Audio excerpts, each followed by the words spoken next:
into these two tanks here.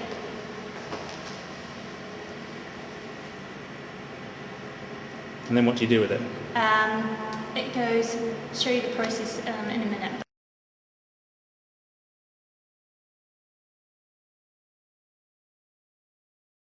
One of our botanicals. So where does the coriander come from? It comes from Russia, and actually this year coriander's in quite short supply, so that's why it's all within the distillery grounds at the moment. And then it goes in the lift and up to the stills.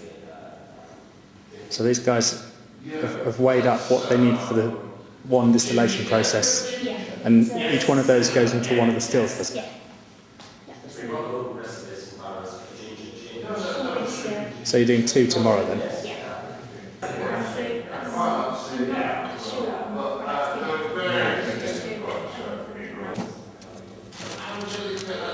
What's this? So this is Seville orange.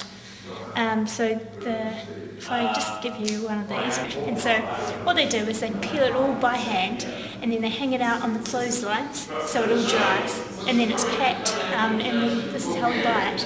And it doesn't travel across in distillation, so people with nut allergies can still, It's okay, yeah. can still consume the product. So under the almond, what's in the tank there? What's it? Sorry? In the blue thing? Let us have a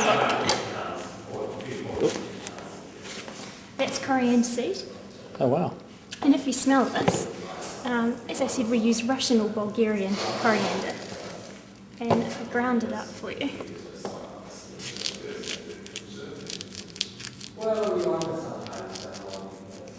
If you smell this, it's really fragrant, sort of lemon kind of aroma, rather than Moroccan coriander, which is much more peppery, much more spicy. And if you smell it, it's got quite a woody. So what's Angelica? Sorry, Angelica's... You know, on Christmas cakes, how often you have that green shiny leaf? Yeah. This is the root of that plant. And so it basically gives sort of a bitter sort of character to the gin. Fresh. is this aniseed then? No, it's licorice. Licorice? Yeah. Wow. Hello.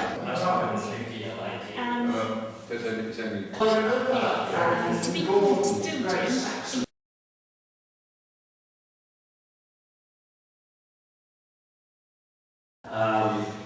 You smell that piney kind of flavour.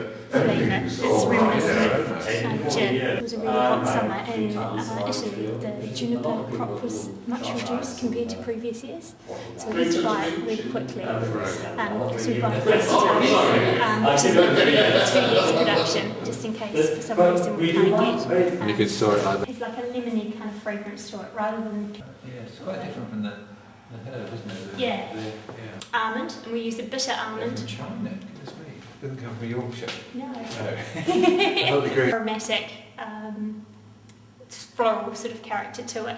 And orris has a really important role as it acts as a binding agent to bind all the flavours together.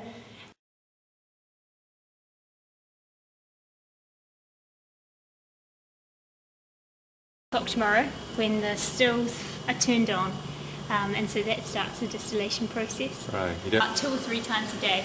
Okay. Just to maximise the flavour and make sure that things aren't sticking to the bottom. But if I put my hand in here,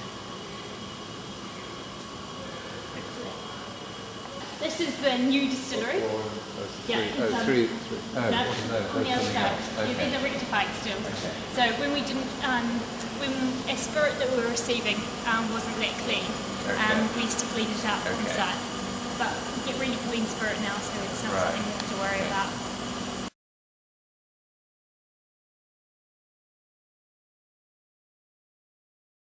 And it's coming through the spirit thing alongside here.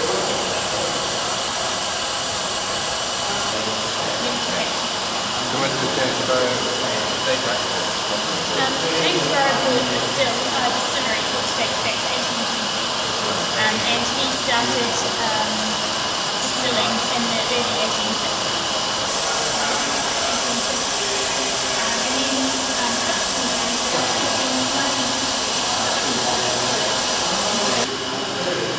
Trying to hold it and smell it.